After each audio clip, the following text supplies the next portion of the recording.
ये कहानी है उन दो मेढकों की जो एक साथ बड़े पले और एक साथ खेलते रहते और मस्ती करते थे। दोनों में से एक मेढक पतला और दूसरा मेढक मोटा था। दोनों की दोस्ती काफ़ी अच्छी थी। दोनों एक साथ खेलते रहते और मस्ती करते थे। दोनों एक बड़े जंगल में एक छोटे से तालाब में मस्ती करते और उनको काफ़ी मस्ती करना और घूमना और नए नए जगह पर जाना काफ़ी अच्छा लगता था। दोनों एक साथ रहते थे और बहुत ज़िंदगी खुशी से जी रहे थे। ऐसे में दोनों एक दिन प्लान बनाए कि इस तालाब से बाहर हम लोग चलते हैं घूमने के लिए। दोनों जाते जाते कुछ दूर एक गांव में चले गए। वहां उसने देखा कि एक ग्वाला दूध दूह रहा है।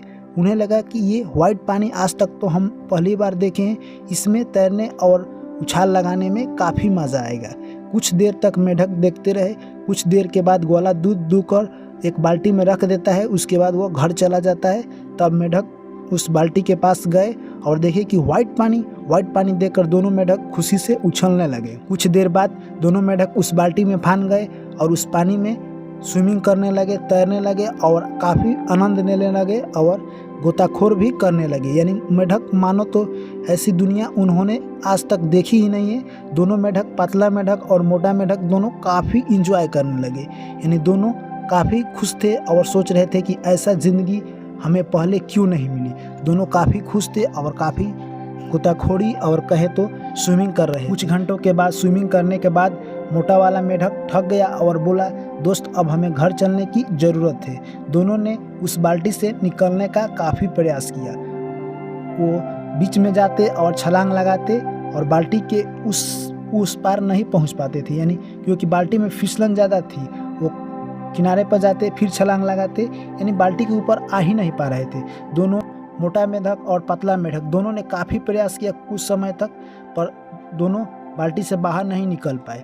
उतने में ही पतले वाले मेढक ने मोटे वाले मेढक से बोला, देखो मेरे दोस्त, इसी में हम लोग पाँव चलाते रहेंगे और हम लोग बहुत देर तक पाँव चलाएंगे, ऐसे ही करते रहेंगे। दोनों स्विमिंग करते रहे।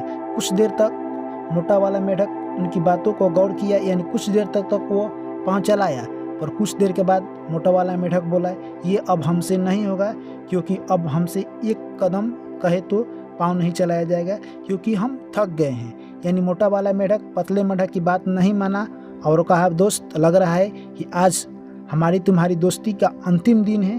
अब हमसे एक कदम यानी कहे तो पाँव नहीं चलाया जाएगा, इसलिए मैं अब नहीं चला सकता हूँ। और कुछ देर में वो मोटा मेढक अपने दोस्त के सामने मर गया।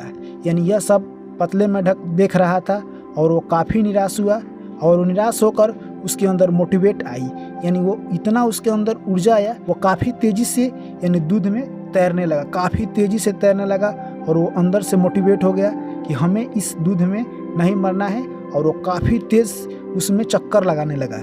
ऐसे करते करते कुछ देर तक किया। उसके बाद सुबह से दूध रखा हुआ था तो दूध थोड़ा सा जमने लगा। जैसे कि हम लोग जानते हैं कि दूध को अधिक देर तक महा जाए तो उसमें मक्खन ऊपर आने लगता है। तो मेढक काफ़ी तेज़ी में तैर रहा था। यह प्रक्रिया काफ़ी देरों से कर रहा था। कुछ देर के बाद मक्खन दूध के ऊपर आ गया।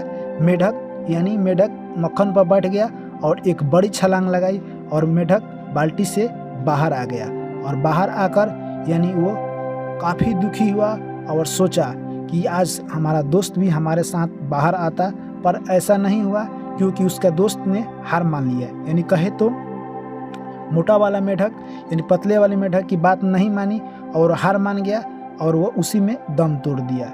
और पतले वाले मेढक ने काफ़ी मेहनत किया, यानी काफ़ी प्रयास किया और अपने अंदर इंस्पायर रखा और काफ़ी मेहनत किया और वो दूध में इतना तैरा कि दूध मक्खन बन गया और उसके बाद वो बाहर निकल गया। तो इस कहानी से दोस्तों हमें ये सीख मिलती है कि दुनिया में आपको कोई नहीं जिता सकता है या कोई नहीं हरा सकता है जब तक आप खुद अंदर से जीत नहीं जाते या हार नहीं मानते। जब तक अगर आप हार नहीं मानते हैं तो आपको इस दुनिया में कोई हराने वाला नहीं है। और जब तक आप ये नहीं सोचते कि हम जीत जाएंगे तो आपको दुनिया में कोई जिताने वाला नहीं है। तो इस कहानी से हमें यही सीख मिलती है कि अपने अंदर का आत्मविश्वास ऊंचा रखें और हम कितना भी कठिन समय हो या कितना भी खराब समय हो उसमें हमें प्रयास लगातार सतत प्रयास करना चाहिए। जितना हो सके अपना बेस्ट एफर्ट देने का प्रयास करना चाहिए और अपना बेस्ट एफर्ट आप देंगे तो आपका ज़रूर आपके साथ बेस्ट होगा। इसलिए जैसे कि आप देखें यानी पतला वाला मेढक दूध से बाहर आ गया और मोटा वाला मेढक उसी में मर गया। इस कहानी से हमें यही सीख मिलती है कि अपने आप पर यानी कहे तो सेल्फ कॉन्फिडेंस रखना काफ़ी ज़रूरत है मेरे दोस्त। इसलिए सेल्फ कॉन्फिडेंस को कभी डाउन ना होने दे, हाई रखे। आई होप, मैं आशा करता हूँ दोस्तों कि ये कहानी आप लोग को अच्छी लगी होगी। कहानी अच्छी लगी है मेरे दोस्त तो वीडियो को शेयर कर दीजिए, और अभी तक आप चैनल पर नए हैं तो चैनल को सब्सक्राइब कर लीजिए और एक प्यारा सा कमेंट जरूर लिखिए मेरे दोस्त। फिर आप लोग से हम मिलते हैं नेक्स्ट स्टोरी में। Thank you, take care, bye bye.